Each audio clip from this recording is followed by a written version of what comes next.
The coffee shop glowed against the December night frost, creeping patterns across the windows. Victoria Brennan sat across from a man her mother had arranged for her to meet 3 weeks earlier at a charity gala. Outside, snow fell in uneven flakes, catching the light from street lamps and the white bulbs strung along the shop's awning. Inside, soft music drifted from speakers mounted in corners, competing with the hiss of the espresso machine and the murmur of other conversations happening at other tables in other lives. Robert Ashford had been talking for 25 minutes without pause. He owned a chain of car dealerships across the Midwest, properties in 3 states, plans to expand into Colorado by spring. His watch caught the light when he gestured, expensive and deliberate. Victoria nodded at intervals she'd learned to time perfectly over the years. She sipped coffee that had gone lukewarm in her hands. She watched the way his eyes moved past her when he spoke, addressing someone just over her shoulder who wasn't there. He hadn't asked her a single question, not about Technova Solutions, the company she'd built from a startup into an enterprise software firm employing 320 people. Not about the board meeting she'd led that morning or the client presentation she'd spent the previous weekend preparing. Not about anything that made up the fabric of her days, the architecture of her life. The silence of his curiosity felt louder than his voice.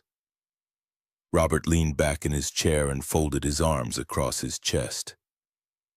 The movement had the quality of a decision being made, a door closing before anyone could walk through it. His voice didn't change pitch or tone when the words came. "You're too old for every man, Victoria." The ceramic cup felt solid under Victoria's palms, an anchor in a moment that wanted to tilt sideways. She didn't move, didn't blink, just held the cup and stared at the grain of the table between them, the small scratch near the edge that someone else had made on some other night. Robert kept talking. His tone stayed flat, conversational, like he was commenting on the weather or the traffic on Lakeshore Drive. Most men wanted someone younger, he said. Someone who could give them a family. Someone with less baggage, fewer complications, more time left on the biological clock that everyone seemed to track with the precision of accountants. He'd been honest with her mother about his concerns, he said, but Margaret had insisted they meet anyway. He didn't see the point in wasting time when the math didn't add up, when the fundamentals weren't there. His fingers drummed once against his forearm, impatient with the formality of finishing a coffee he hadn't touched in 10 minutes. Victoria set the cup down carefully, both hands required for the simple task. She didn't trust herself to speak. Her throat felt tight, her chest burned with something that might have been anger, if it hadn't felt so much like shame. She had heard worse before, though not often with this particular blend of indifference and certainty. Her ex-husband had said similar things 8 years ago, though David had wrapped the message in apology, and what he'd insisted was regret. He'd wanted children and couldn't see a future without them. Couldn't keep pretending it didn't matter when clearly it mattered more than anything else. More than 12 years of marriage, or the house they'd painted together, or the life they'd built brick by brick. Victoria had signed the divorce papers in the kitchen of that house on a Tuesday afternoon in March, her suitcase from the Boston conference still unpacked in the bedroom upstairs. She'd waited until she was alone in her car, parked in the garage they'd always meant to organize, before she let herself cry. Since then, she'd stopped dating, stopped trying, stopped believing that trying would lead anywhere except back to this same conversation with different men in different coffee shops. Her mother kept calling, kept setting up introductions, kept reminding her that time was a luxury women didn't have. That compromise was necessary, that being alone was a choice. Victoria was making out of stubbornness rather than circumstance. Victoria had learned to endure it, to sit through dinners and coffee meetings with men who looked at her like a problem to solve or a box that wouldn't check. She'd learned to smile politely and leave without making a scene to get in her car and drive home and pour herself wine she wouldn't finish while the silence of her apartment settled around her like a familiar coat. But tonight something cracked. She looked up at Robert. He was scrolling through his phone now, his attention already elsewhere, the conversation over in his mind. Even if his body hadn't left the table yet. Victoria opened her mouth to say something. Anything. The words formed in her throat but didn't make it past her lips because someone was walking toward their table. Marcus Reed had been sitting in the corner of Lakefront Coffee for the past hour and 12 minutes. His laptop was open in front of him, the screen glowing with terminal windows and server dashboards that most people would have mistaken for gibberish. Technova Solutions security team had called him 90 minutes ago. Panicked voices overlapping on the conference line. Ransomware attack. Files encrypted. Ransom demand. Deadline at midnight. The kind of crisis that could cost the company $2 million in downtime if someone didn't know exactly what they were doing. Marcus knew exactly what he was doing. He'd isolated the infected servers first, creating a mirror backup before the encryption could spread further into the system. The attackers had used AES-256, which sounded sophisticated until you understood they'd implemented it with rookie mistakes, predictable patterns that someone with enough experience could unravel. Marcus had spent 15 years building that experience, working his way up from help desk to systems administrator to the director of IT security, learning every layer of the infrastructure from the inside. He'd run the decryption sequence from the coffee shop because his apartment was too quiet to work in and the office felt too exposed. Too many people watching him work, asking questions he didn't have time to answer. His daughter Lily was in San Diego with her mother's family for the week-long Christmas break. The apartment echoed without her drawings covering the refrigerator and her questions filling the spaces between his thoughts, and her presence reminding him that he was a father first, that nothing else mattered as much as that. So he'd come here to the white noise of other people's conversations and the smell of coffee and the anonymous comfort of a public space where nobody knew his name. His phone had lit up 17 minutes ago with a text from the security chief. Crisis averted. Systems restored. Company saved. Marcus had closed his laptop and exhaled for what felt like the first time in 2 hours. That's when he'd noticed the couple 2 tables away. He knew who she was. Everyone at Technova knew Victoria Brennan. She ran board meetings with precision, made decisions fast, and expected results faster. Commanded rooms without raising her voice. People respected her. Some were intimidated by her. Marcus had only spoken to her a handful of times. Usually in passing or during department reviews where he'd present security updates and she'd ask questions that proved she'd actually read his reports. 3 weeks ago, her laptop had crashed in the middle of a board meeting.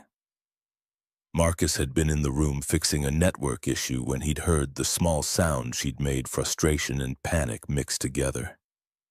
He'd crossed to her chair, saw the corrupted drive, and spent 15 minutes recovering the presentation data, while the board members waited and checked their phones and pretended not to watch. When he'd handed her laptop back with everything intact, she'd looked at him. Really looked at him. Not the way executives usually glanced at IT staff, seeing the function, but not the person. She'd met his eyes and said his name, her voice quiet but certain. Marcus Reed. I won't forget this. Thank you. Then she'd smiled, brief and genuine, and gone back to her presentation like nothing had interrupted it. Since then, they'd passed each other in hallways sometimes.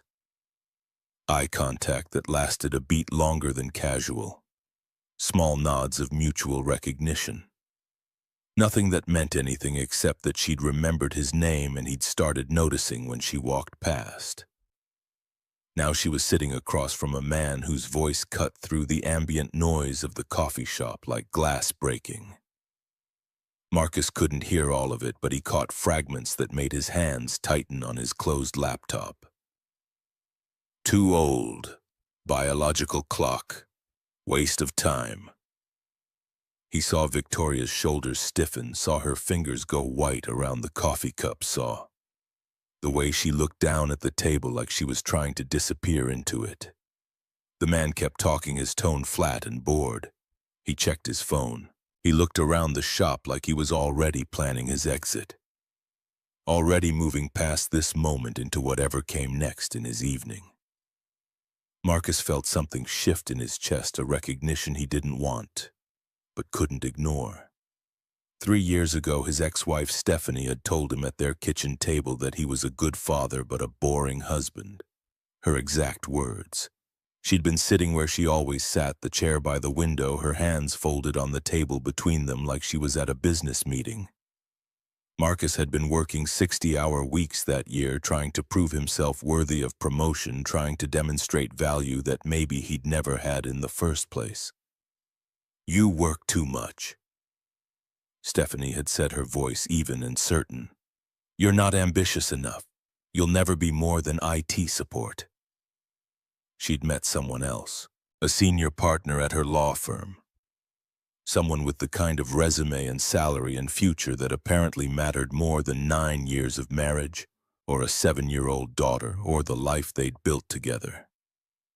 Stephanie had announced the divorce at his company's holiday party, walking out with the man while everyone watched, and then pretended they hadn't.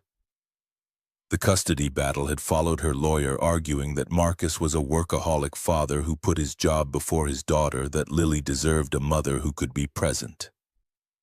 Marcus had won custody by showing up, by documenting every school event, every pediatrician appointment, every parent-teacher conference, by proving that he was the one who'd been there all along while Stephanie had been building her career and her new relationship.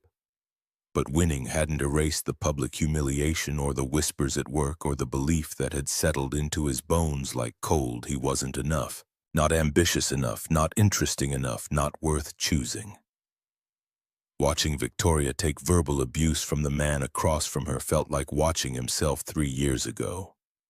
Someone sitting in silence and taking it because fighting back seemed worse than enduring.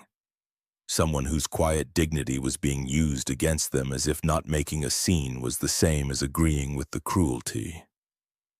Marcus had spent 3 years swallowing that belief, staying quiet, being invisible, making himself smaller so other people could feel bigger. A week ago, he'd been drinking beer with Dave, his friend from high school who worked as an electrician, and Tom, who coached middle school track and had known Marcus since Lily's first day of kindergarten. They'd been at Kieran's pub on Milwaukee Avenue, the Blackhawks game on the TV. Nobody was really watching. "You gotta live for yourself, man," David said, setting his beer down harder than necessary. "Stop proving yourself to Stephanie. She's gone. She made her choice. You don't owe her anything anymore." Tom had nodded, his eyes serious behind glasses that were always slightly crooked. "You're the best father I know, Marcus. Don't let anyone tell you different." Marcus had nodded and agreed and felt the words bounce off the belief that sat deeper than reason. But now, sitting in this coffee shop watching a stranger humiliate someone who didn't deserve it, those words came back with weight behind them. Live for yourself. Don't let anyone tell you different. Not this time. He closed his laptop, stood up, started walking. Victoria heard footsteps approaching but kept her eyes on the table, assuming the waiter or someone passing to the restroom. Then a hand appeared in her field of vision, reaching across the table, taking her hand, with gentle pressure that turned firm. She looked up. Marcus Reed was standing beside her. He wasn't looking at her. He was looking at Robert, his expression calm but his jaw set in a way that suggested the calm was a choice he was making, not a natural state. He didn't let go of Victoria's hand. "You're perfect for me." His voice was clear and deliberate, loud enough that the people at nearby tables stopped their conversations to look. The words landed in the space between them like something solid, like something that couldn't be taken back or explained away. Robert froze, his phone slipped slightly in his hand, his carefully maintained composure cracking at the edges. He stared at Marcus with the confusion of someone who'd been speaking a language nobody else understood and suddenly realized it. "What? This is inappropriate. Who are you?" Marcus didn't move, didn't explain. He just stood there holding Victoria's hand, his eyes locked on Robert, waiting. Victoria's breath caught. Her hand was still in Marcus's, and she could feel the warmth of his palm, the calluses on his fingers from years of working with keyboards and servers and hardware.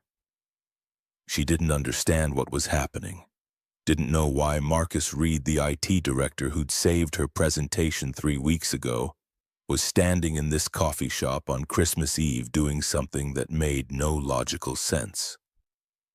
But she didn't pull her hand away, because for the first time in 8 years someone was standing beside her. Not behind her, not judging her, just there. Robert found his voice sputtering something about understanding what was going on, about this being his time, about not appreciating the interruption. He stood up, his chair scraping against the floor loud enough to make several people turn. He grabbed his coat from the back of the seat, shoved his phone into his pocket, looked once at Victoria and once at Marcus, then turned and walked toward the door. He didn't say goodbye, didn't apologize, just left the door swinging shut behind him with a small chime that seemed too cheerful for the moment. The coffee shop was quiet. A few people were still staring. Most had already gone back to their drinks and conversations, the moment passing into just another story they might tell later or might forget entirely.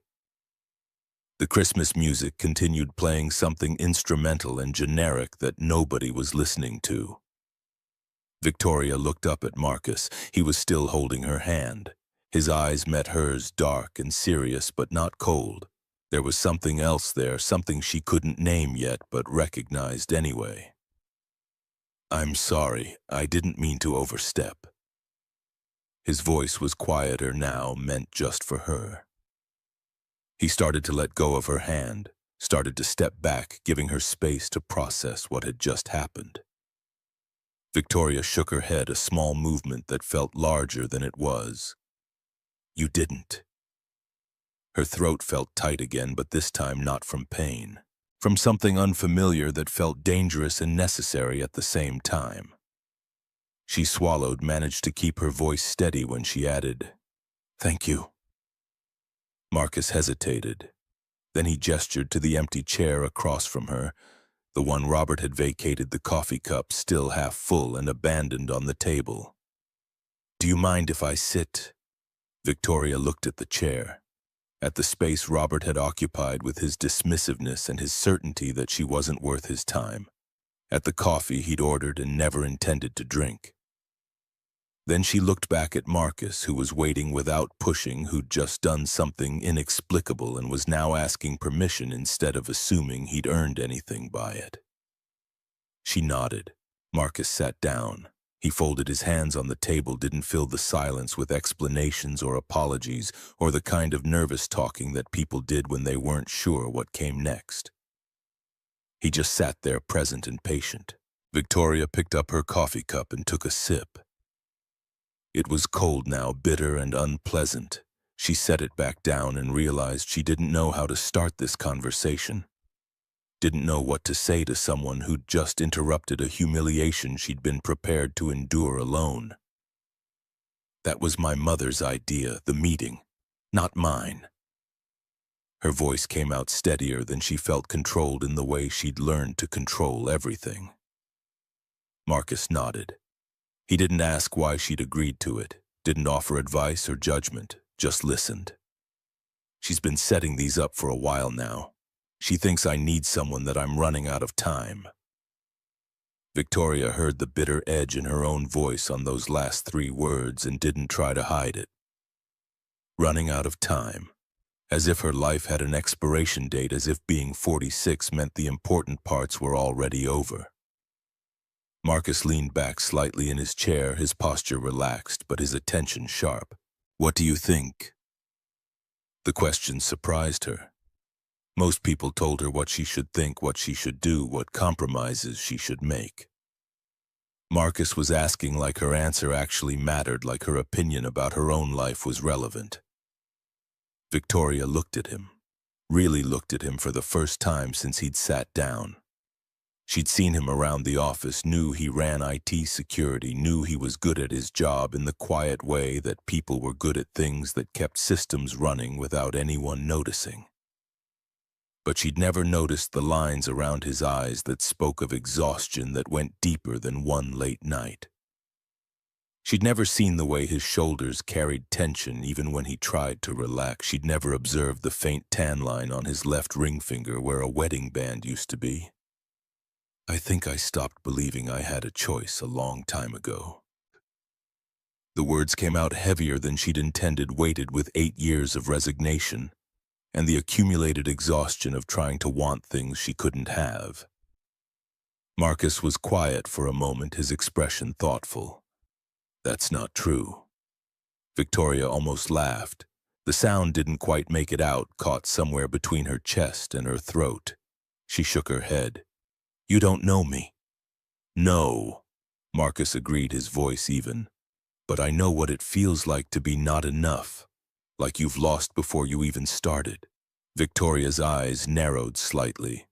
She studied him, seeing him differently now, seeing the man behind the professional competence and the quiet efficiency, seeing someone who'd been where she was, who understood the specific gravity of being told you weren't worth choosing. "You're divorced." It wasn't a question. She could see the evidence in the missing ring and the practiced way he spoke about inadequacy and the recognition that had made him cross a coffee shop to defend a stranger. Marcus nodded. 3 years now. Do you regret it? He thought about that. Really thought about it, his eyes going somewhere else for a moment before coming back to her face. No, it was the right thing for both of us. But that doesn't mean it didn't hurt. Victoria understood that better than she wanted to. She understood the difference between necessary and painless, between right and easy. She looked down at her hands, at the empty space where her own ring used to be. She'd sold it a year after the divorce, used the money to donate to a women's shelter. It had felt like the right kind of closure, like shutting a door that needed to stay shut. Why did you do that? Why did you come over here? Marcus met her eyes. He didn't look away, didn't deflect, didn't offer a comfortable lie that would smooth over the strangeness of what had just happened. Because no one should have to sit through that alone. The simplicity of it hit Victoria harder than elaborate explanations would have. No grand gesture, no hero complex, just basic decency offered without expectation of anything in return. She felt something shift in her chest, something small and fragile but undeniably real. She didn't know what to say, didn't know how to respond to kindness that wasn't asking for anything back. So she just nodded, and for the first time that night she didn't feel alone. The silence between them wasn't heavy. It just was present and patient, the space holding room for both of them. Victoria's hand was still on the table where Marcus had held it. She could feel the ghost of his touch, the warmth that had lingered for a moment before he'd let go. She wanted to pull her hand back, tuck it into her lap, hide the vulnerability that felt too exposed. But she left it there, resting on the table between them, and tried to steady her breathing. Marcus was watching her, not staring, just observing in the way someone did when they were waiting for the other person to decide what happened next. Victoria wasn't used to that. People usually decided for her, told her what she should do, what she should want, what she should accept. But Marcus just sat there, his hands folded, his expression patient, giving her space to just be. It made her uncomfortable, not in a bad way, but in a way that made her realize how long it had been since someone had given her room to exist without expectation or agenda. "I should go." Her voice came out quieter than she'd intended, She started to stand, reaching for her coat draped over the back of her chair. Marcus didn't move. He just looked at her with those steady eyes and said 3 words that stopped her halfway out of her seat. "You don't have to." Victoria stopped. Her fingers gripped the fabric of her coat. She stood there, caught between leaving and staying, between the safety of solitude and the risk of connection. She looked at Marcus, really looked at him, and saw the lines around his mouth that spoke of smiling even when things were hard. The fatigue in his eyes that matched her own. The way he held himself like someone who'd learned not to expect much but still showed up anyway. She sat back down. The coffee shop had emptied out some. Only a few tables were still occupied. A young couple stood near the window, their heads bent close together, whispering. An older man read a newspaper in the corner, turning pages with careful deliberation. The barista wiped down the counter, moving slowly like he was in no hurry to close up. Outside, the snow was falling heavier now, coating the sidewalks and parked cars in a thin white layer that softened the harsh edges of the city. Victoria folded her hands in her lap. She didn't look at Marcus when she spoke, keeping her eyes on the table, on the ring of moisture left by her coffee cup, on the small scratch in the wood near the edge. "My mother means well. She always has. But she doesn't understand that some things can't be fixed by trying harder." Marcus didn't respond right away. He let the words settle between them, gave them space to exist without rushing to fill the silence with platitudes or advice. "What does she think needs fixing?" Victoria almost smiled. Almost, but the expression didn't quite make it to her face. "Me." The word came out flat, factual, like she was reciting something she'd memorized long ago and had stopped questioning. She could feel Marcus's gaze on her, but kept her own eyes on the table, on anything except his face. "I was married once. For 12 years. We were happy. Or I thought we were. We had plans, a house, careers, everything except the one thing he wanted most." She stopped, swallowed, forced herself to keep going because she'd started, and stopping now would be worse than finishing. "I couldn't have children. We tried for years, doctors, treatments, IVF, everything. Nothing worked. And eventually he stopped looking at me the same way. Stopped talking about the future, stopped pretending it didn't matter." The memory came back sharper than she expected. She could see the bedroom, the blue walls they'd painted together one summer, the suitcase open on the bed from her Boston trip. David's face, apologetic but resolute. She'd been holding a folded blouse when he'd said it, when he'd told her he'd met someone younger. Someone who could give him what she couldn't. She'd stood there with that blouse in her hands and felt the floor drop out from under her. He asked for the divorce on a Tuesday. I remember because I'd just gotten back from a conference in Boston. I was unpacking my suitcase when he came into the bedroom and told me he'd met someone younger, someone who could give him a family. Victoria finally looked up at Marcus. His expression hadn't changed. No pity, no judgment, just attention that felt like a gift she hadn't known she needed. "I didn't fight it.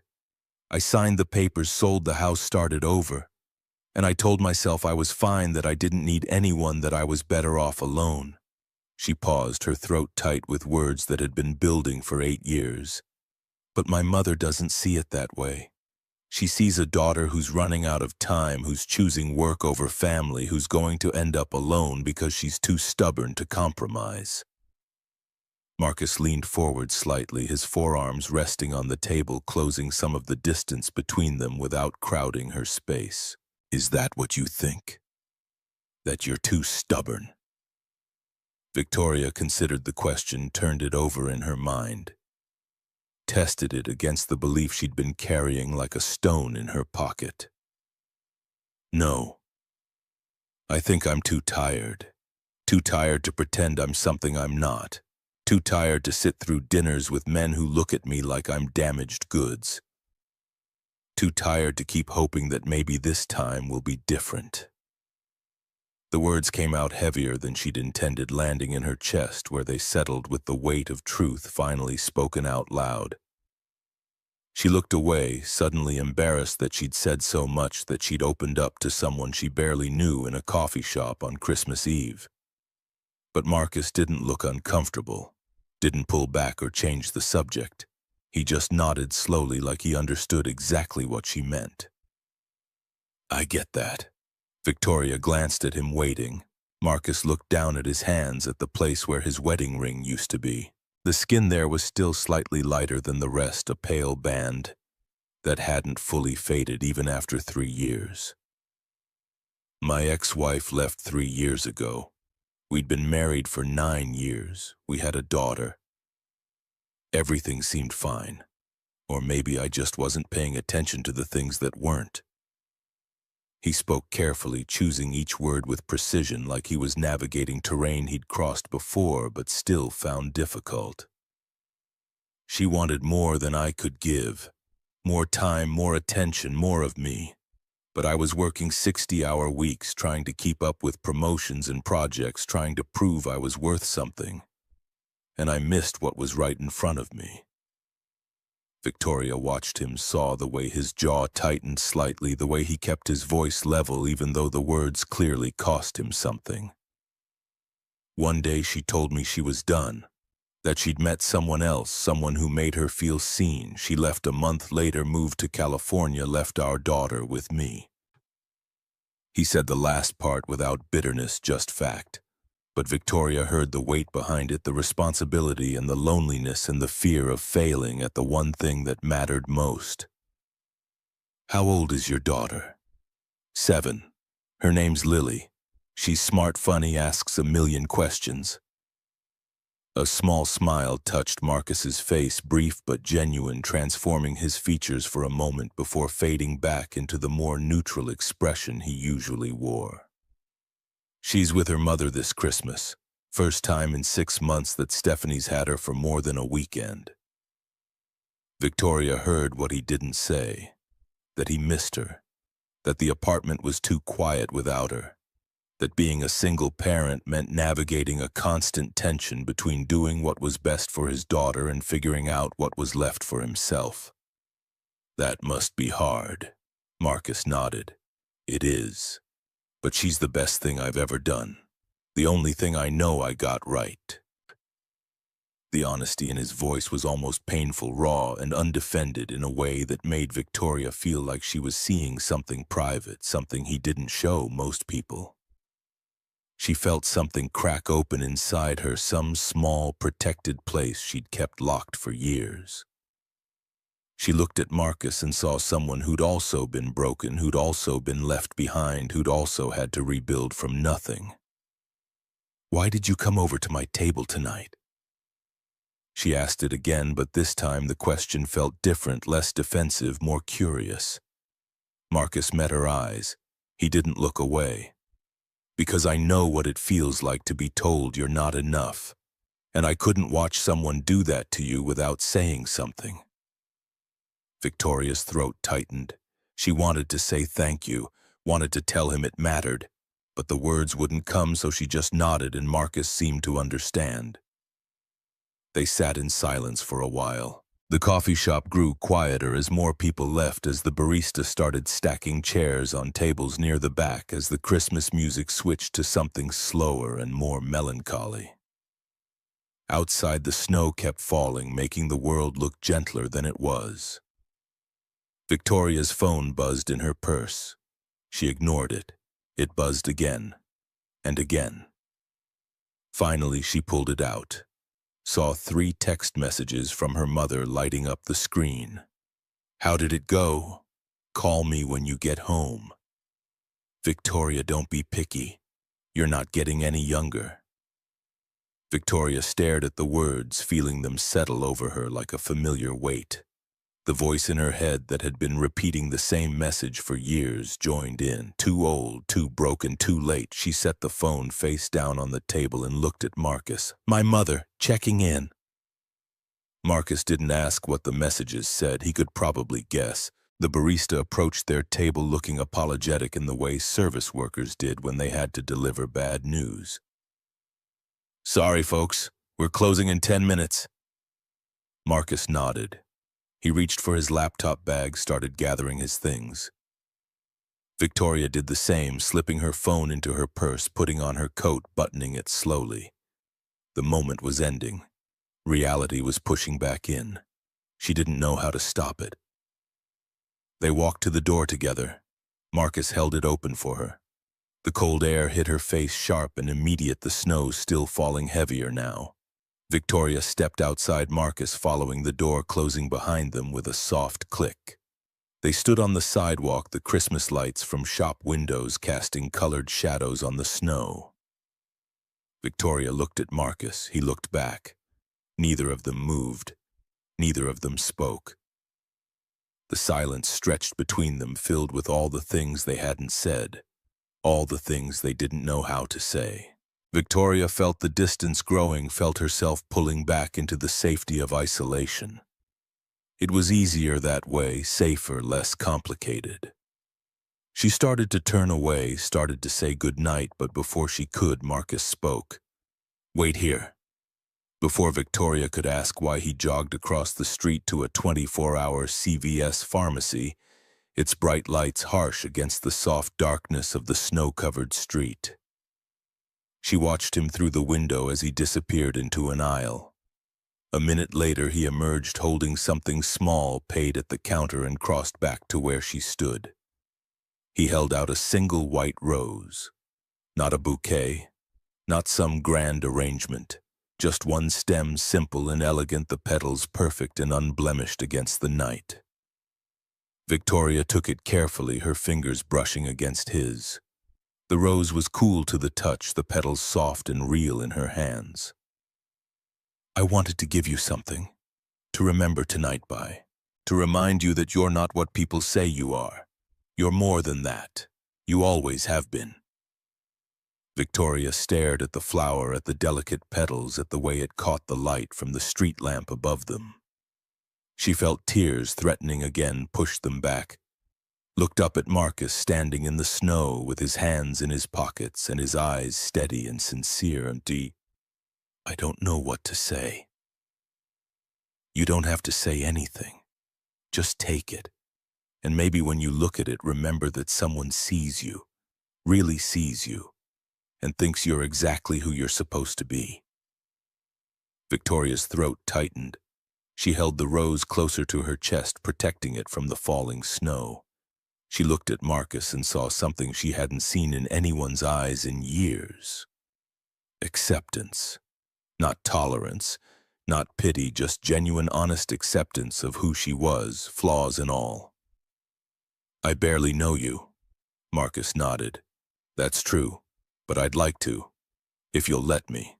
Victoria felt the walls she'd built around herself starting to crack, not breaking, not yet, but shifting, making room for possibility. She looked at the rose in her hands, at Marcus standing in the snow, at the quiet street around them, and she made a choice. Not a big one, not a dramatic declaration, just a small step forward. "I'd like that too." Marcus's smile widened just slightly. He stepped back, giving her room to walk to her car. Victoria opened the door but didn't get in right away. She looked at him one more time. "Will I see you Monday at work?" Marcus nodded. "I'll be there." "Good." She meant it. She slid into the driver's seat, set the rose carefully on the passenger seat, started the engine. The heater kicked on, blowing cold air that would warm eventually. Marcus stepped back onto the sidewalk, lifted one hand in a small wave. Victoria waved back, then pulled away from the curb and drove slowly down the snow-covered street. In her rearview mirror, she could see Marcus standing there watching her go. Not walking away yet, just standing in the snow under the Christmas lights. She turned the corner and he disappeared from view, but the image stayed with her, burned into her memory. A single moment of kindness on a night when she'd expected nothing but pain. Victoria drove through the quiet streets of Chicago. the city looking different somehow, softer. The snow had covered the rough edges, made everything look clean and new. She glanced at the rose on the passenger seat, at its perfect white petals, at the way it seemed to glow in the dim light from the dashboard. For the first time in 8 years, Victoria didn't feel hollow. She felt something else, something fragile and tentative but undeniably real. She felt hope, not the desperate, grasping kind that left her disappointed, but a quiet, steady hope that whispered maybe. Maybe she wasn't too old. Maybe she wasn't too broken. Maybe she was exactly who she needed to be. And maybe, just maybe, the right person would see that. Victoria pulled into her apartment building's parking garage, turned off the engine, and sat in the silence. The rose rested on the seat beside her. She picked it up, held it gently, brought it to her face, and breathed in its faint, sweet scent. Then she got out of the car and walked to the elevator.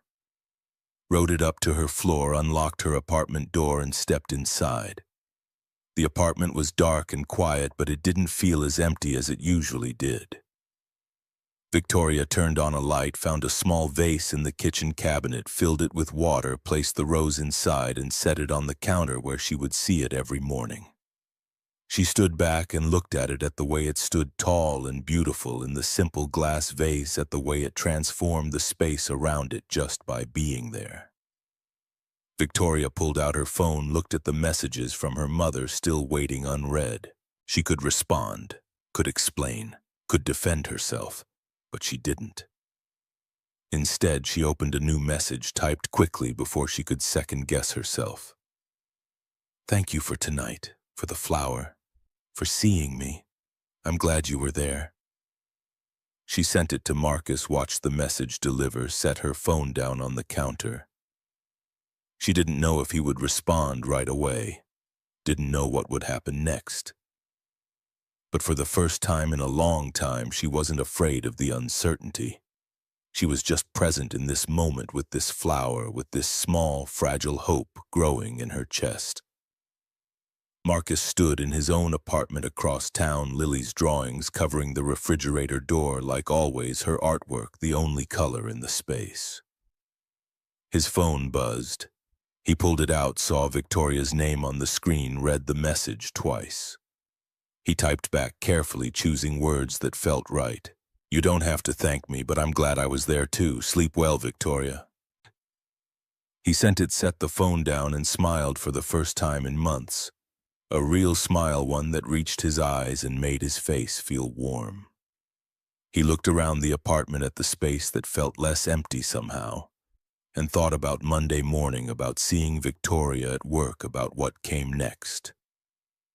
The snow continued falling over Chicago, blanketing the city in white, softening the edges of buildings and cars and streets. In separate apartments across town, 2 people lay in their beds thinking the same thought. What happens when we see each other at work? Victoria wondered if she'd just made everything complicated. Marcus wondered if he'd just risked his career. But underneath the worry was something else, something neither of them had felt in years. The possibility that maybe this time would be different, that maybe taking a risk was worth it, that maybe they deserved more than settling for less than they wanted. The city slept around them, the Christmas lights still blinking in windows, the snow still falling, and somewhere between the silence of Victoria's apartment and the quiet of Marcus's, a connection had formed. Fragile and new and uncertain, but real. And that was enough for now. Monday morning arrived with the kind of clarity that made everything harder. Victoria sat at her desk by 7:30, the white rose in its small vase positioned where she could see it without having to turn her head. She'd moved it from the kitchen counter to her office first thing, a decision she was already questioning. The flower felt like evidence of something, though she wasn't sure what crime had been committed or who would care enough to investigate. Email notifications stacked up in the corner of her screen. Board meeting at 10, quarterly review. Gerald Thornton would be there, and Gerald Thornton never missed an opportunity to question her judgment. She sipped coffee that tasted more bitter than usual. and tried to focus on the revenue numbers that should have felt like victory. 18% growth in Q4, 3 major client wins, market share expanding in a contracting economy. None of it felt as solid as it should have. Her phone sat face down on the desk, Margaret's unanswered messages from Saturday night still waiting for acknowledgement. Victoria had learned that ignoring her mother was like ignoring weather. It didn't stop the storm from coming, just delayed when it hit. Marcus arrived at his office in the IT security wing at 8:15. His team congratulated him again on the Christmas Eve ransomware fix, 6 different people stopping by to mention the $2 million in downtime he'd prevented. He nodded and thanked them and felt like a fraud, his mind replaying the moment in the coffee shop over and over, analyzing it from angles that made less sense the more he thought about them. He'd held Victoria Brennan's hand in public. He'd made a declaration that could be interpreted a dozen different ways, none of them professional. He'd walked across a coffee shop and inserted himself into her life without invitation or planning. And now he had to see her in a building where she was CEO, and he was just another employee whose job could disappear with a signature. His phone showed one text message sent early this morning, from Victoria. Just 4 words. "See you at 10. Not a question, not an explanation, just information delivered with the efficiency he'd observed in board meetings when she was cutting through unnecessary debate to reach decisions.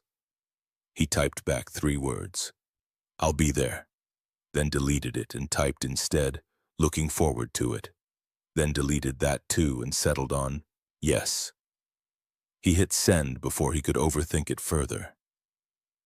The elevator at 9:45 was where reality crystallized into something inescapable. Victoria stepped in, heading to the 10th floor for the board meeting. 2 other people were already inside, someone from marketing and someone from HR. The doors started to close. Then a hand caught them and Marcus stepped in. Their eyes met for exactly 2 seconds. Victoria's expression shifted through surprise into something more controlled, professional distance reasserting itself like muscle memory. "Good morning, Marcus." Her voice carried the tone she used in department reviews, polite and impersonal, the weekend erased from her inflection. "Good morning, Ms. Brennan."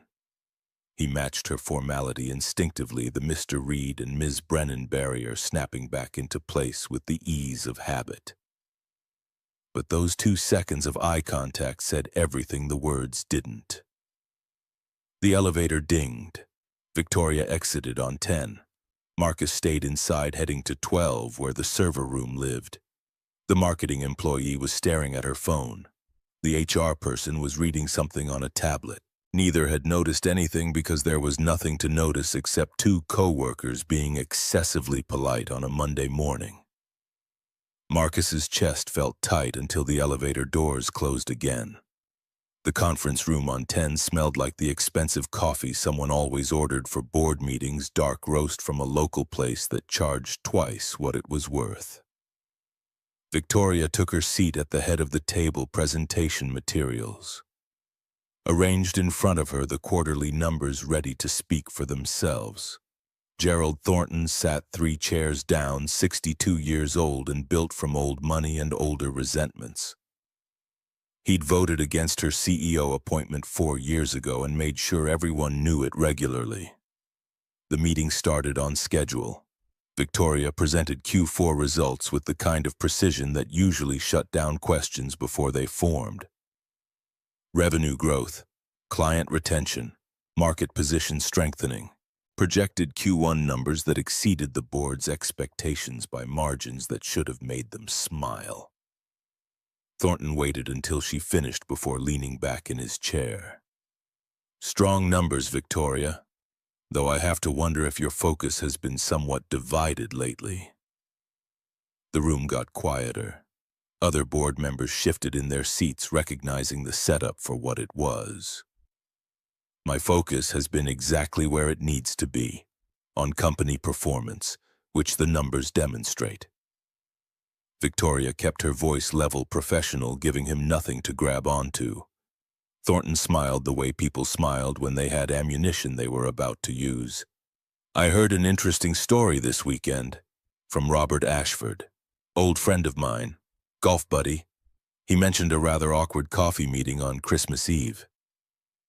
Victoria felt ice form in her stomach but kept her expression neutral. My personal life is separate from company business. Is it because Robert mentioned you were meeting with employees inappropriately, in public, which raises questions about judgment, about boundaries, about whether personal entanglements might be affecting your professional decisions? The other board members were watching now, some with curiosity, some with the careful neutrality of people waiting to see which side would win before choosing their own position. Victoria met Thornton's eyes directly. I was on my own time in a public space having a conversation with another adult. Nothing about that meeting violated company policy or affected my ability to do this job, which again the numbers prove. Thornton shuffled papers in front of him, making a show of considering her response. Perhaps, but perception matters, Victoria. Leadership requires not just competence, but the appearance of sound judgment. When the CEO is seen in situations that raise eyebrows, it reflects on all of us, on the company's reputation, on shareholder confidence. He let that hang in the air, the implied threat clear. Victoria forced herself to breathe steadily, to not react, to give him nothing he could use. The meeting continued for another 40 minutes, but the damage was done. She could see it in the way other board members avoided her eyes, in the careful way they phrased their questions, in the silence that followed Thornton's comments like confirmation. By 2 o'clock, Victoria was back in her office with the door closed and a headache building behind her eyes. Her assistant Kelly buzzed through on the intercom. "Marcus Reed from IT is here, says it's urgent." Victoria's stomach dropped. "Send him in." Marcus entered and closed the door behind him. He didn't sit down, just stood there looking like he hadn't slept well, his tie slightly loose. His jaw set in that way she'd seen Saturday night when he'd been deciding whether to act or walk away. "I heard about the board meeting. Someone from finance told me what Thornton said. News travels fast. Too fast." Marcus crossed to her desk, his hands in his pockets like he didn't trust what they'd do otherwise. "Victoria, I'm sorry. I didn't think about the consequences, about how it would look, about what it could cost you." The apology landed wrong, making her anger spike in a way that surprised them both. "Didn't think about what? That I'm CEO and you report to me, that this looks like favoritism or poor judgment or any of a dozen other things the board already questions me about every day, that my authority gets challenged constantly, and now I've handed them ammunition." Her voice was sharper than she intended, the frustration of the morning pouring out in his direction because he was there and safe, and somehow part of the problem even though he'd been trying to help. Marcus took it without defending himself, just stood there and let her words hit him like he deserved them. "You're right. I was selfish. I saw you hurting and I acted without thinking about what it would mean for you. If you want me to transfer departments or resign, I understand." That stopped her. Victoria looked at him, really looked at him, and saw someone willing to sacrifice his career because he'd made a mistake, trying to do something decent. The anger drained out of her as fast as it had risen, leaving exhaustion in its place. "No, that's not what I want. I'm not angry at you, Marcus. I'm angry at the situation, at the fact that I spent 20 years building credibility and one moment gets it questioned." She sat down suddenly, exhausted, and gestured to the chair across from her. Marcus sat, his posture careful, like he was trying to take up less space. "What do you want to do?" The question was simple and devastating. Victoria looked at the rose on her desk, at the reminder of Saturday night, at the possibility it represented. I don't know. What I want and what I should do feel very different right now. What do you want? She met his eyes, saw genuine concern there, genuine question, no agenda behind it. I want to not feel like I have to choose between being happy and being respected. Marcus leaned forward slightly. Then we make this work, properly. We document everything. Keep the relationship separate from work. No favoritism. I decline any opportunities that come from knowing you, but we don't hide. We don't sneak. We're honest. If people have problems, we face them, together. Victoria was surprised by his clarity, by the plan he'd clearly been thinking through while she'd been spiraling. You've thought about this all weekend. I knew this was coming. And you still want to try? Yes, do you? Victoria looked at him, at this IT director who'd saved her from humiliation and was now willing to navigate corporate bureaucracy to make something work that had no guarantee of working. She did the math, calculated risk versus reward. Professional cost versus personal possibility. Yes, but we do this right. HR meeting, disclosure, no secrets. Marcus nodded immediately. Agreed. Wednesday afternoon at 3 o'clock, they sat in Patricia Donovan's office on the 8th floor. Pat was 45, sharp-eyed, with red hair going gray at the temples and an Irish accent that only appeared when she was tired or angry. Right now she looked alert and professional, a yellow legal pad in front of her covered with notes in neat handwriting. Let me make sure I understand. You're disclosing a personal relationship that began outside of work, and you want to ensure company policy is followed to avoid any conflicts of interest. Victoria nodded. Exactly. We want to be transparent and do this properly. Pat looked at Marcus. Mr. Reed, do you feel pressured in any way, any concern that refusing this relationship could affect your employment? No. If anything, I initiated the interaction that started this. Pat made notes, her pen moving quickly across the page. Company policy allows relationships between employees provided they're disclosed and don't create direct reporting conflicts. Since you currently fall under Ms. Brennan's organizational structure, we'll need to adjust that. You'll report directly to the CTO, Warren Mitchell, removing any chain of command issues. She looked up at both of them. I need to be clear about what you're signing up for. Victoria, as CEO, you'll face more scrutiny. Every decision involving IT will be examined for favoritism, even if there isn't any. Marcus people will assume you're getting special treatment regardless of your actual performance. You'll both need thick skin. They nodded. Pat pushed papers across her desk. Sign these. Acknowledge you've read the policy, understand the implications. Agree to annual ethics training and immediate disclosure of any concerns or complaints.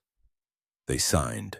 Pat collected the papers, filed them precisely, then looked at them with something that might have been sympathy. Off the record, this is going to be harder than you think. Not because of the relationship itself, but because of what people will project onto it. Be prepared.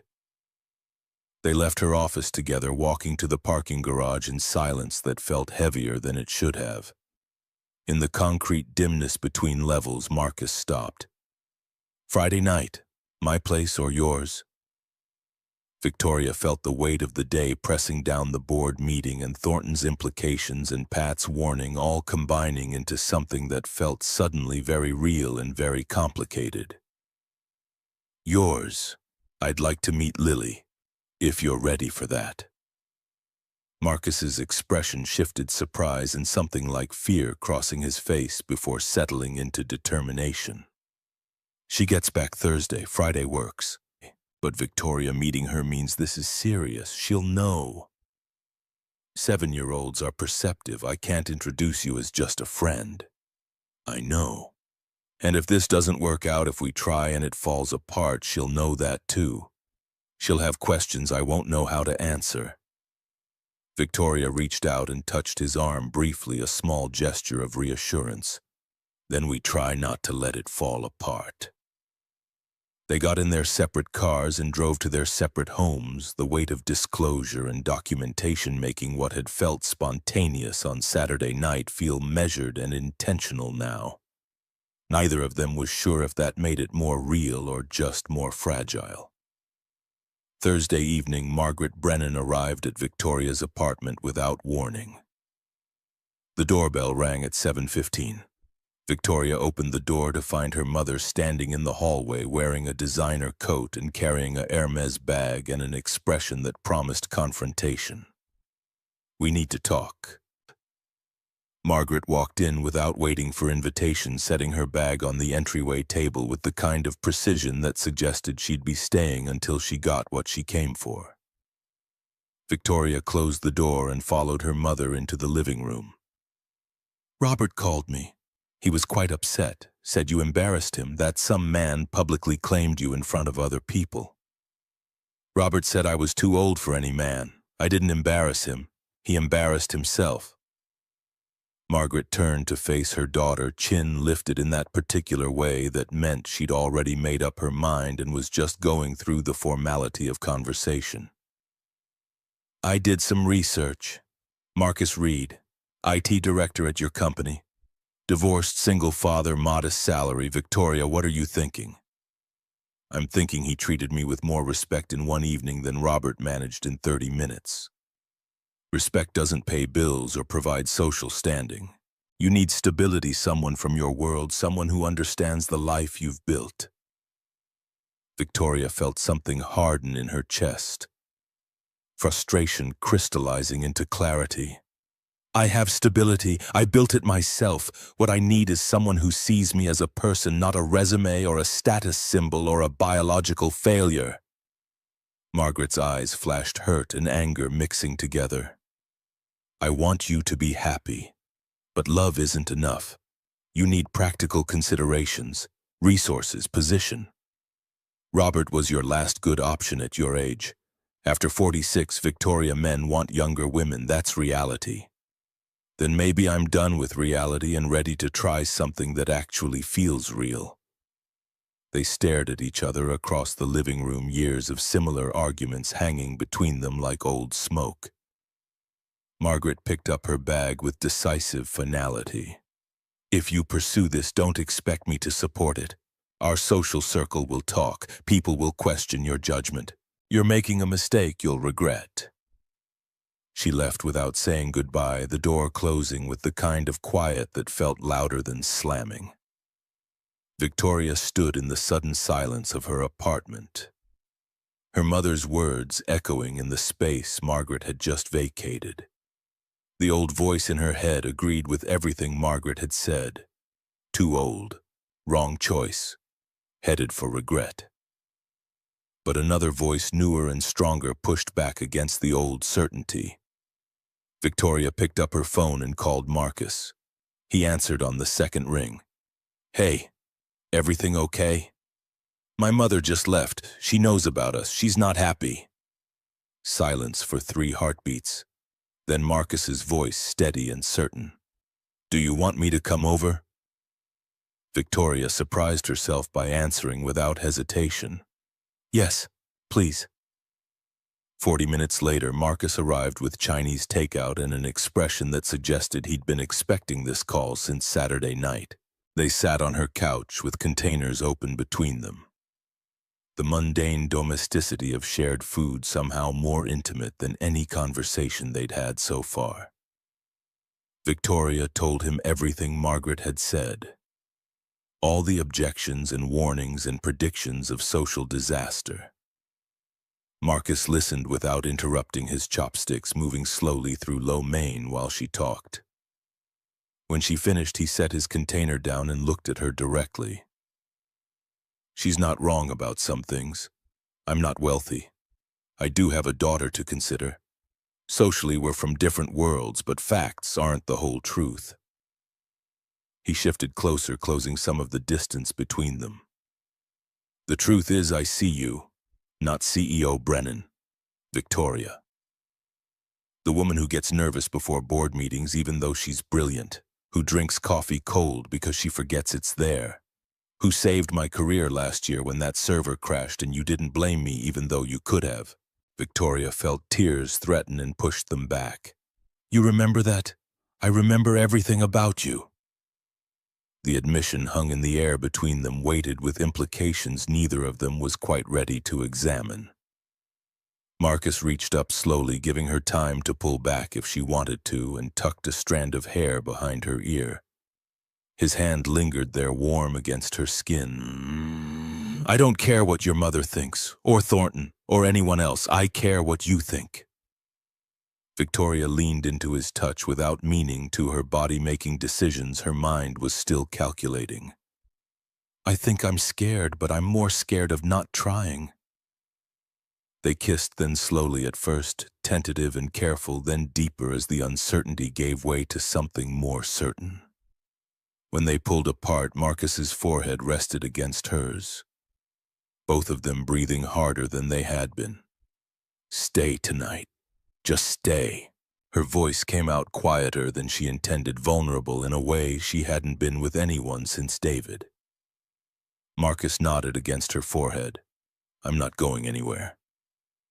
They fell asleep on her couch, fully clothed, the Chinese food forgotten on the coffee table, the television playing something neither of them was watching. It wasn't dramatic or cinematic. It was just two people finding comfort in not being alone. 2 weeks passed in a careful dance of professional distance at work and growing intimacy outside it.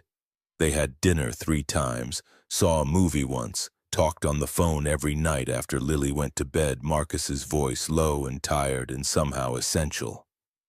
The board meeting incident faded into background noise as new crises took center stage. Victoria stopped checking her phone for her mother's messages. Marcus stopped second-guessing every decision he made at work. Then Thursday of the 3rd week arrived and Marcus picked Lily up from the airport.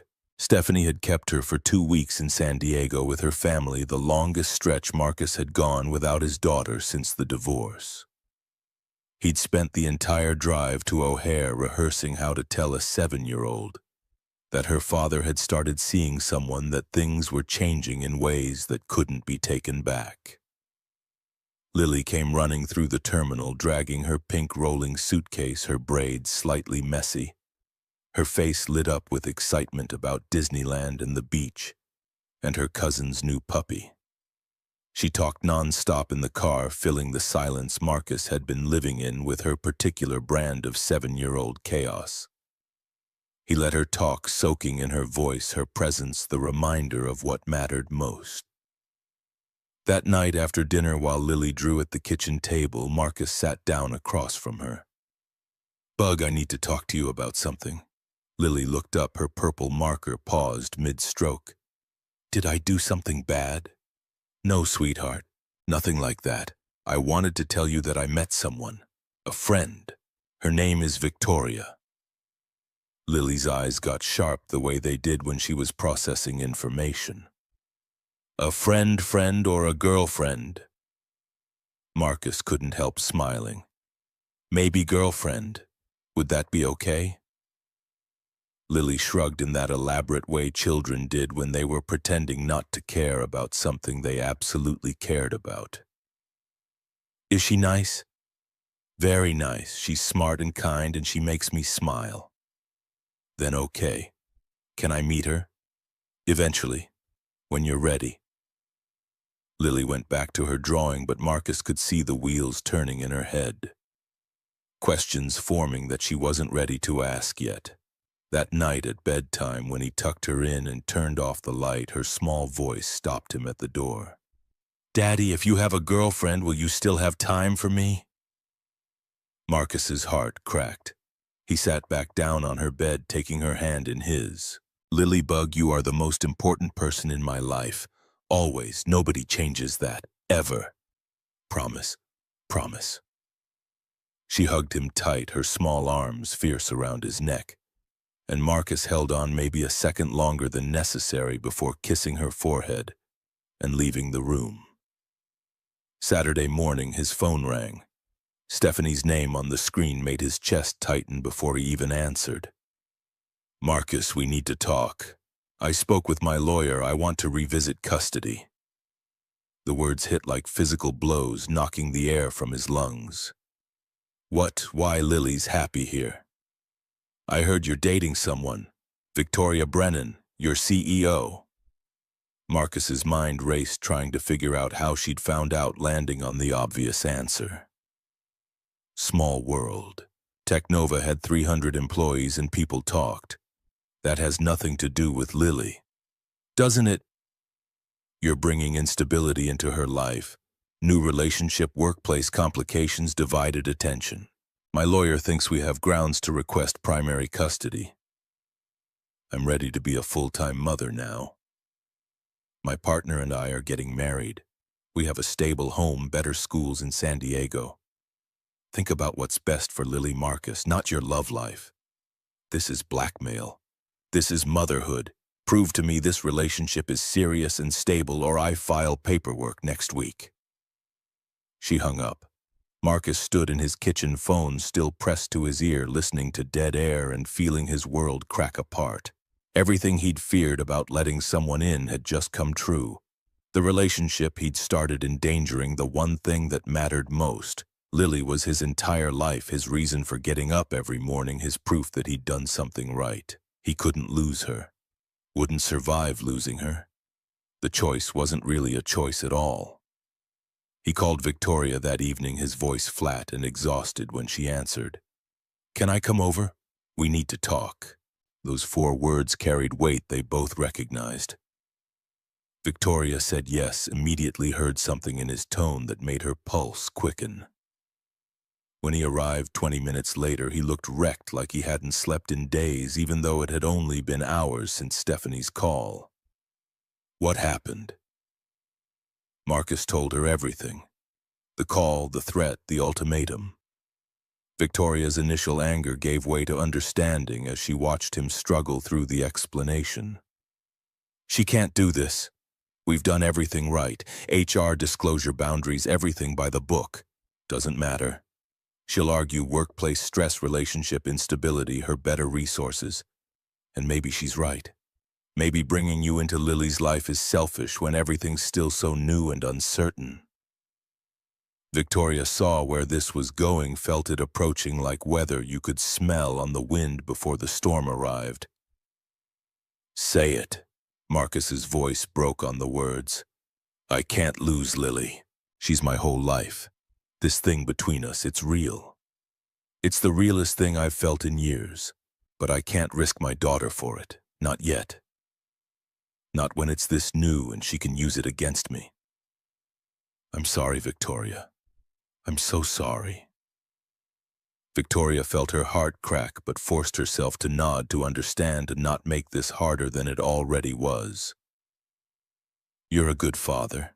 The best. Lily is lucky to have you. I don't want to lose you, but you will. For her. And that's exactly why this mattered. Marcus left 20 minutes later, both of them knowing it was over before it had really begun. Victoria closed the door and slid down it to the floor, finally letting the tears come.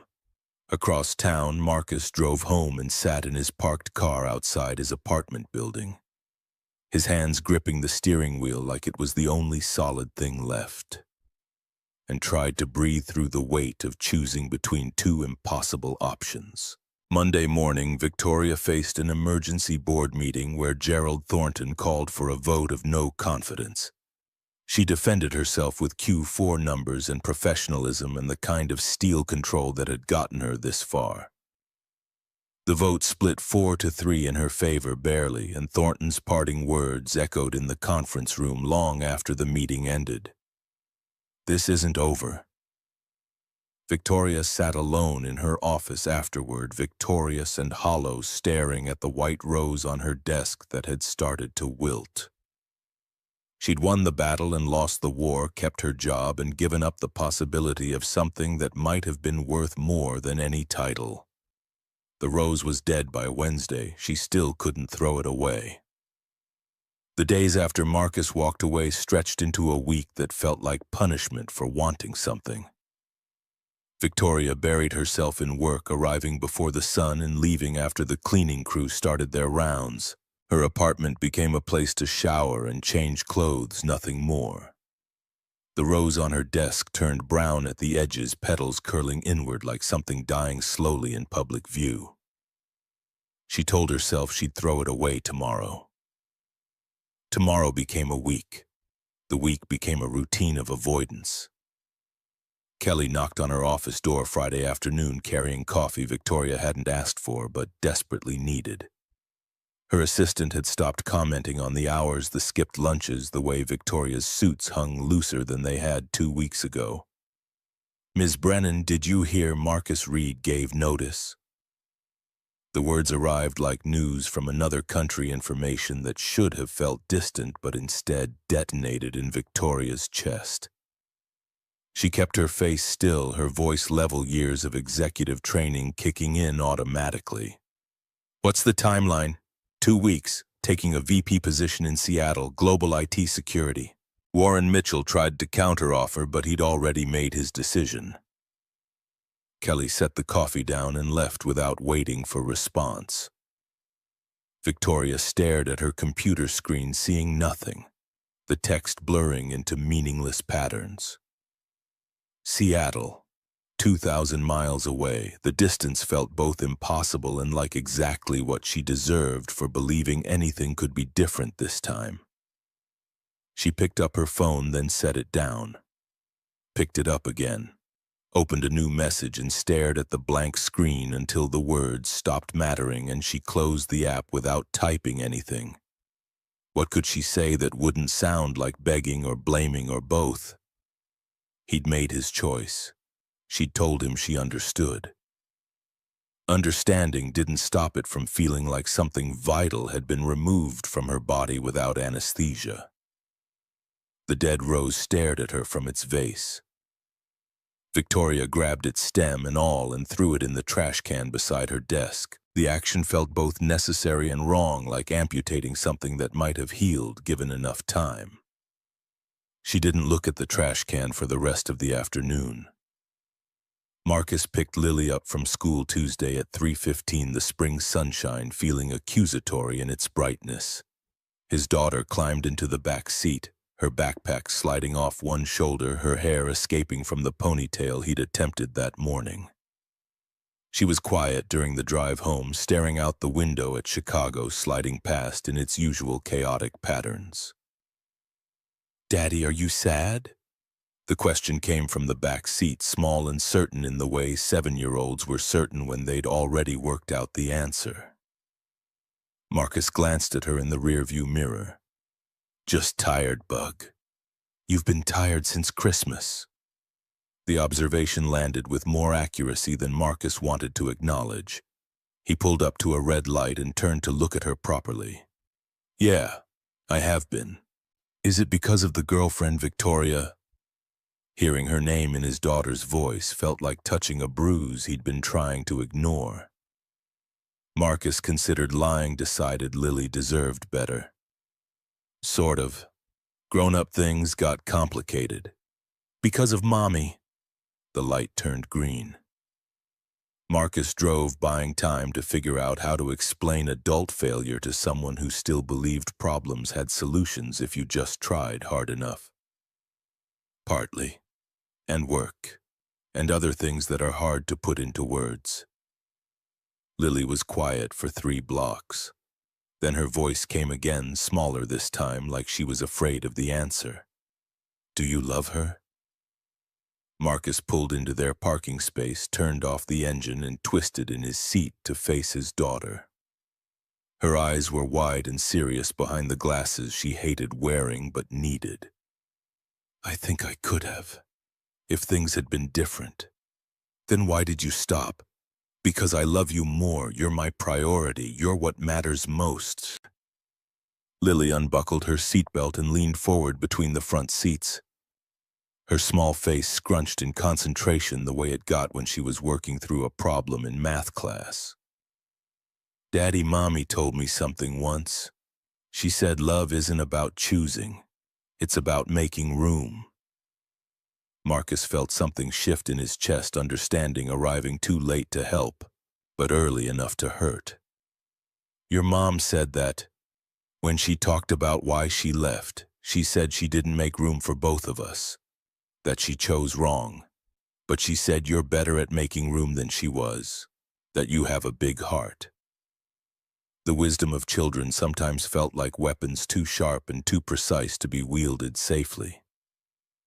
Marcus pulled Lily into an awkward hug across the center console, her small arms wrapping around his neck with complete faith that he'd figure things out because that's what dads did. I love you, Lilybug. I love you too. But I think you should make room for Victoria too, 'cause you're sad without her.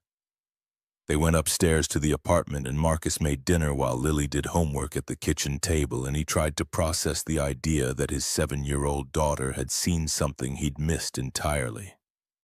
That maybe choosing between two people he loved was exactly the wrong framework. That maybe Stephanie's biggest failure hadn't been leaving, but believing she had to pick one thing and abandon the other. Wednesday evening, Marcus's phone rang while he was reviewing server logs that didn't need reviewing anything to keep his hands busy and his mind occupied. Stephanie's name on the screen made his jaw tighten reflexively. What now? Marcus, about the custody thing. I'm not filing. The words took a moment to process, arriving in the wrong order, making no sense against the script he'd been expecting. What? I talked to Lily yesterday. She's happy with you, really happy. And she asked me why you couldn't be happy too. Like it was the simplest question in the world.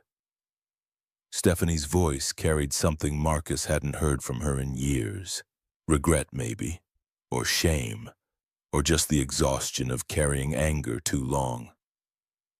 I was scared, Marcus. Scared you'd found something real and Lily wouldn't need me anymore.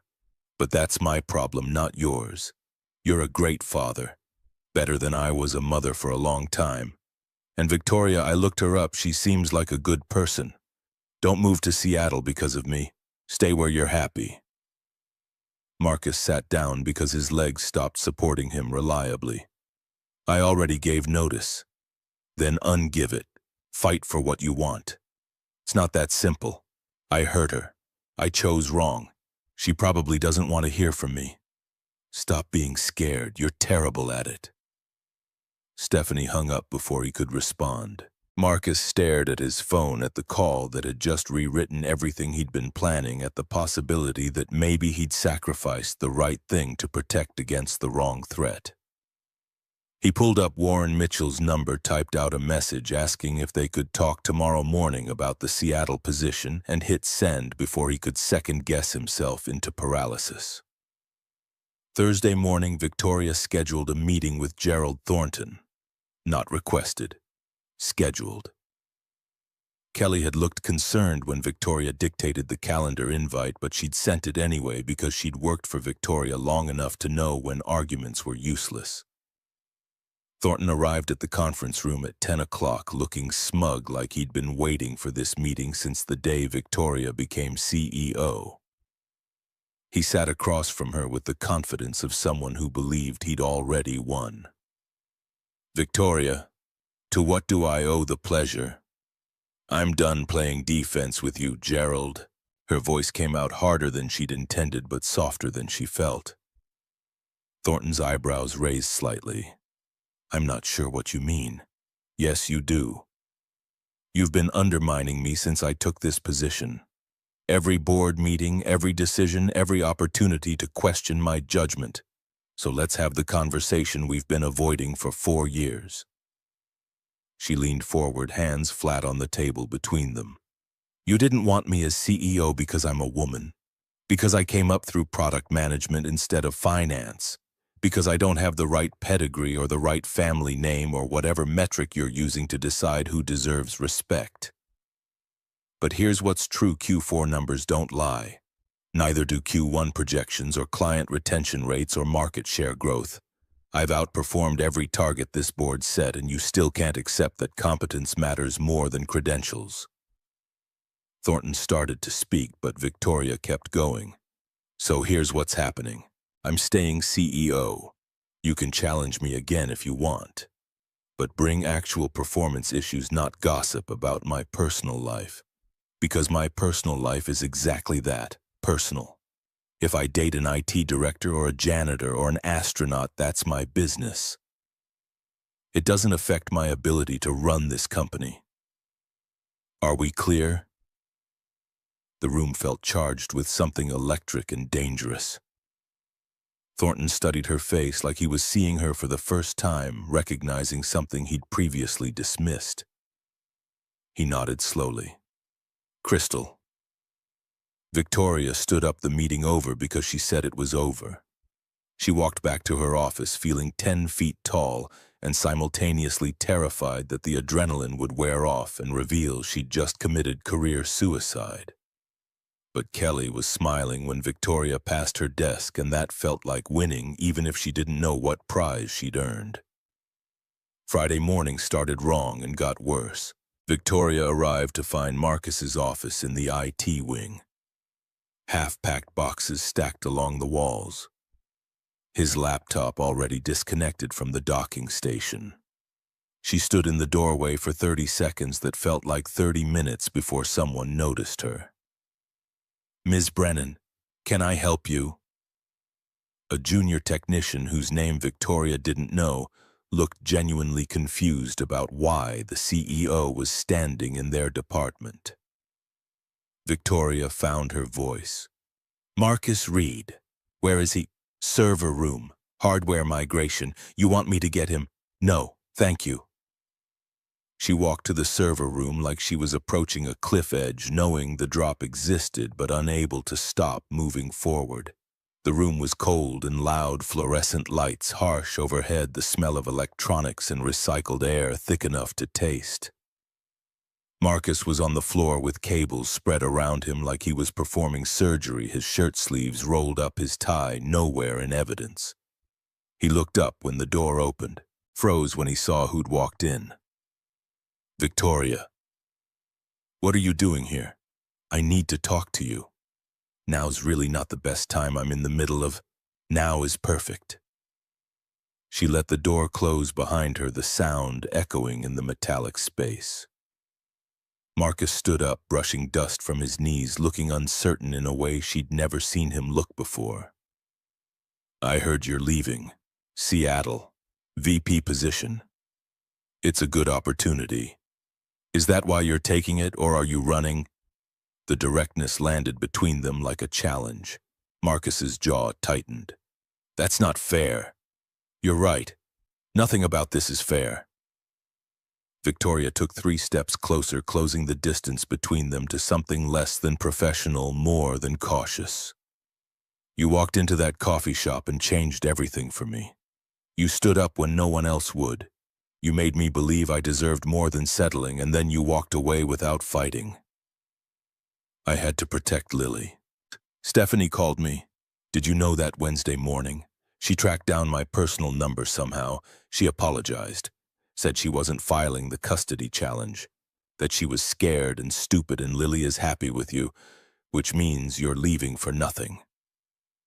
Marcus looked like he'd been hit. His expression cycled through surprise, confusion, and something that might have been hope before settling on exhaustion. She called you. She said Lily asked her why you couldn't be happy. Simple question. 7-year-old logic. Your daughter wants you to have room in your life for both of you. Your ex-wife apparently agrees. The only person stopping you is you.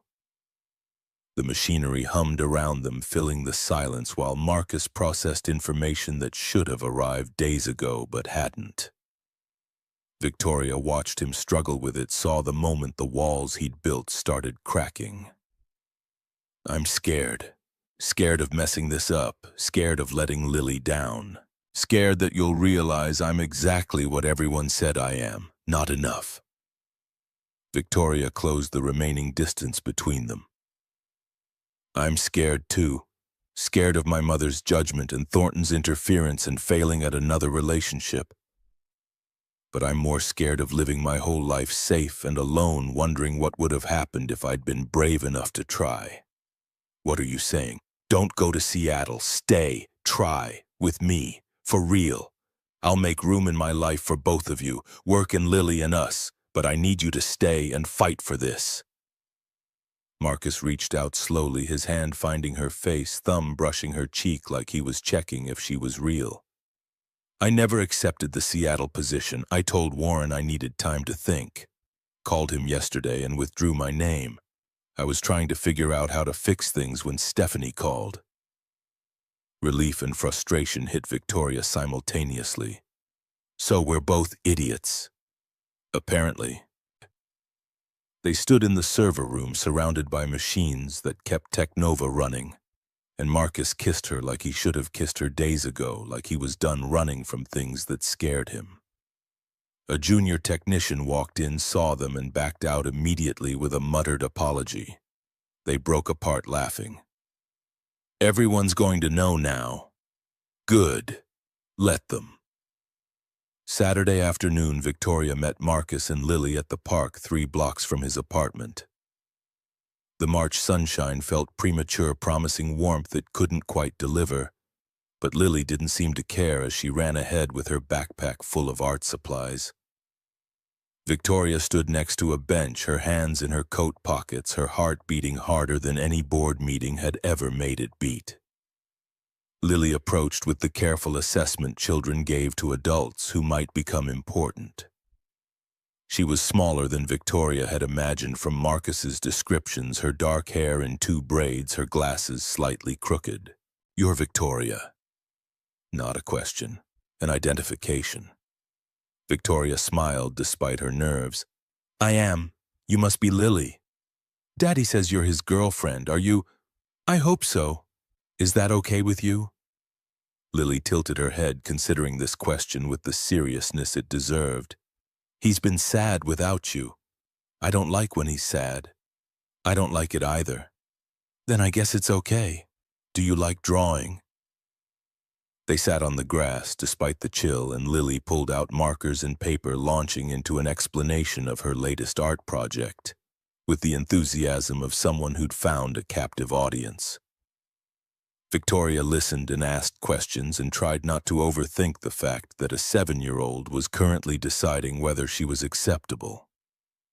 Marcus sat beside them, quiet, watching them interact with an expression Victoria couldn't quite read but felt like hope. Lily drew a picture: Marcus, Victoria, Lily, a house, a dog that didn't exist yet. Hearts floating around all of them like blessing or wish or both. She handed it to Victoria solemnly. For you, so you remember we're a family now. Victoria's throat tightened. She took the drawing carefully like it was something precious and breakable. Thank you. I'll keep it somewhere safe. In your office so you see it when you work. Exactly there. They stayed at the park for 2 hours until the sun started dropping and the temperature with it. Lily ran ahead to the car, giving Marcus and Victoria a moment alone on the path. Marcus reached for her hand, threading their fingers together. That went better than I expected. She's wonderful. She is. But Victoria, this is real now. You're meeting my daughter, being part of her life. If this falls apart later, she'll remember, she'll be hurt. I need to know you're in this. Victoria squeezed his hand. I'm in this. All the way.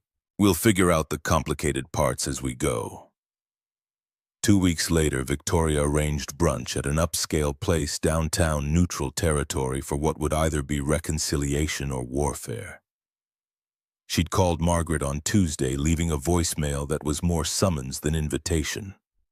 Her mother arrived exactly on time, which meant she'd been early and waited in her car to make her entrance precise.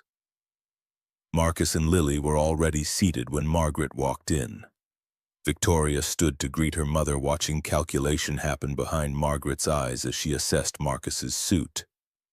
Lily's dress, the way they'd arranged themselves at the table like they belonged together. Mother, thank you for coming.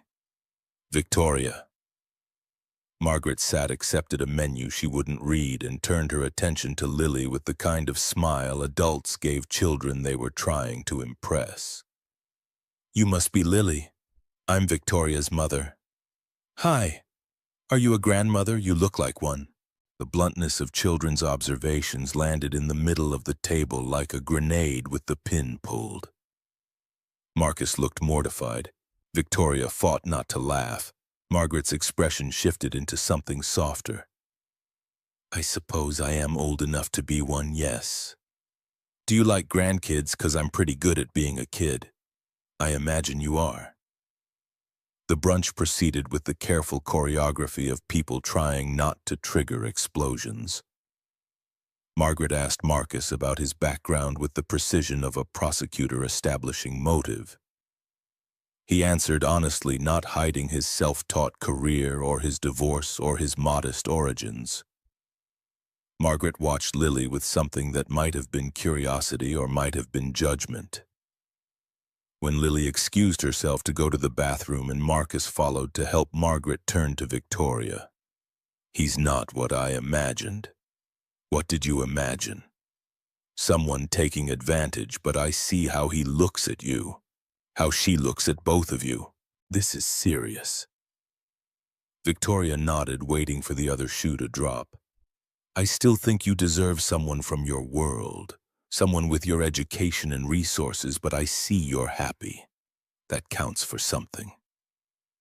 It wasn't approval. It wasn't blessing. It was the smallest possible acknowledgement that maybe Victoria's choices weren't complete disasters.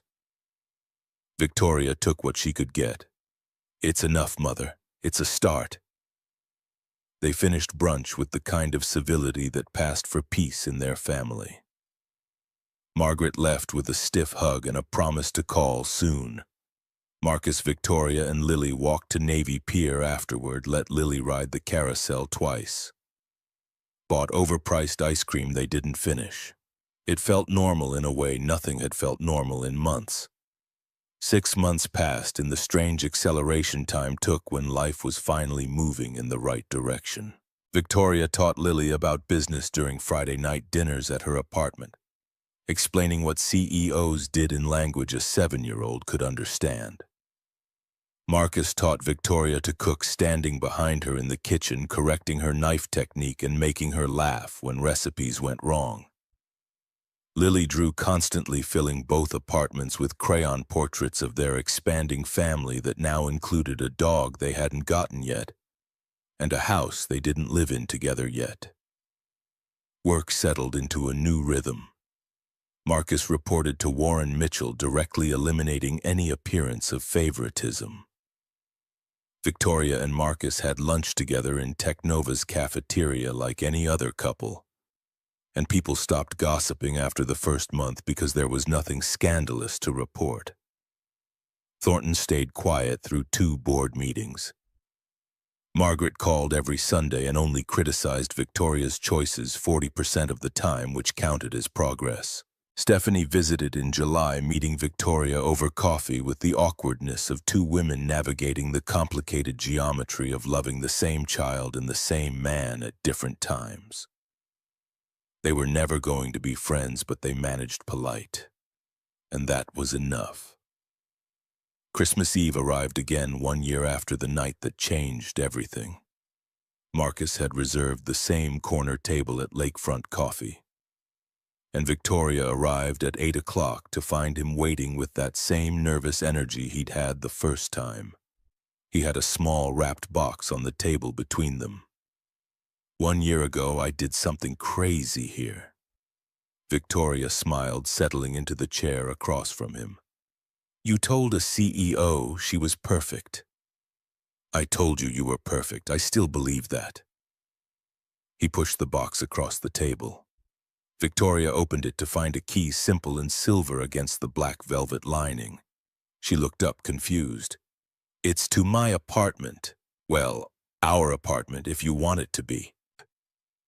Marcus's hands were shaking, slightly nervous energy making his words come faster than usual. I know we've been taking it slow. Split custody, separate places, being careful. But Lily asked me last week when you were moving in, and I realized I'm ready, if you are. Victoria turned the key over in her fingers, feeling the weight of what he was offering. This is more than moving in together. I know. I'm asking if you want to build a life with me, with us. No timeline, no pressure.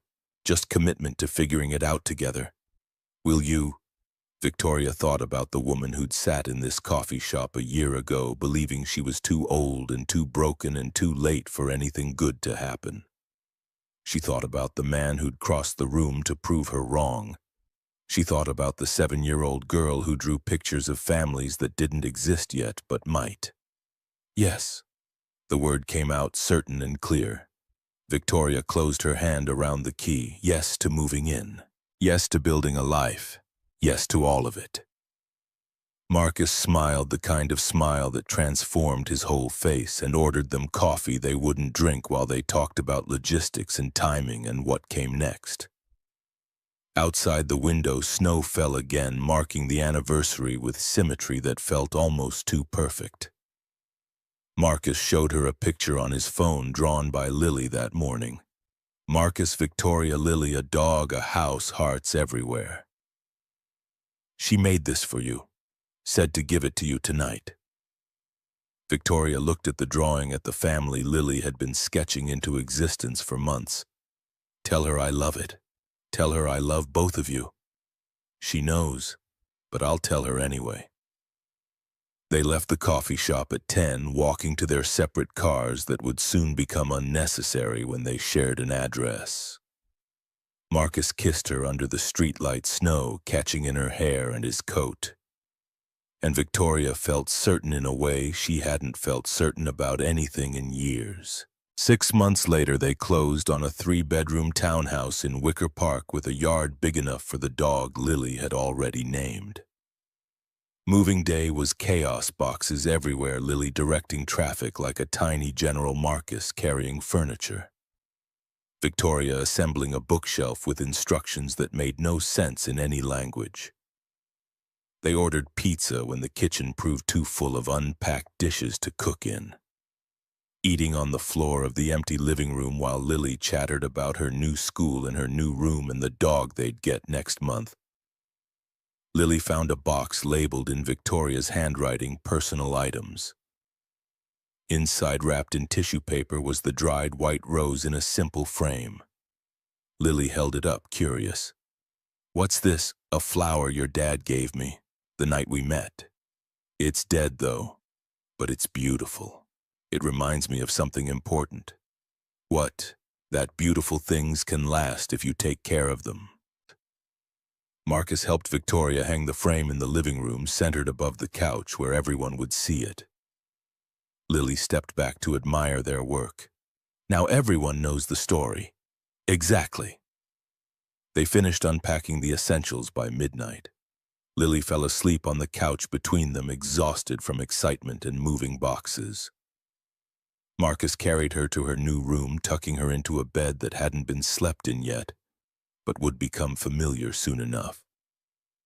He came back to find Victoria standing in front of the framed rose. Her arms crossed, a small smile on her face. Think we can actually do this? We already are. They stood in their new home, surrounded by boxes that would become their shared life. And Victoria thought about all the years she'd spent believing her story was over, that the good parts had already passed. She thought about the moment a stranger had crossed a coffee shop to tell her she was wrong. She thought about the daughter who'd drawn them into existence before reality caught up.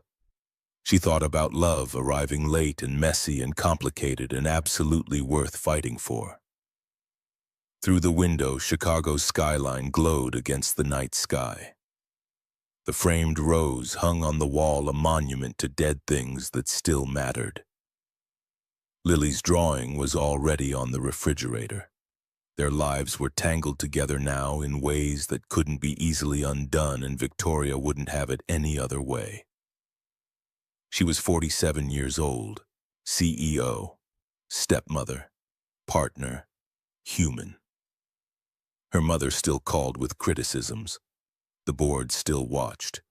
Life was still complicated and sometimes hard. But she wasn't alone anymore, and that made everything else survivable.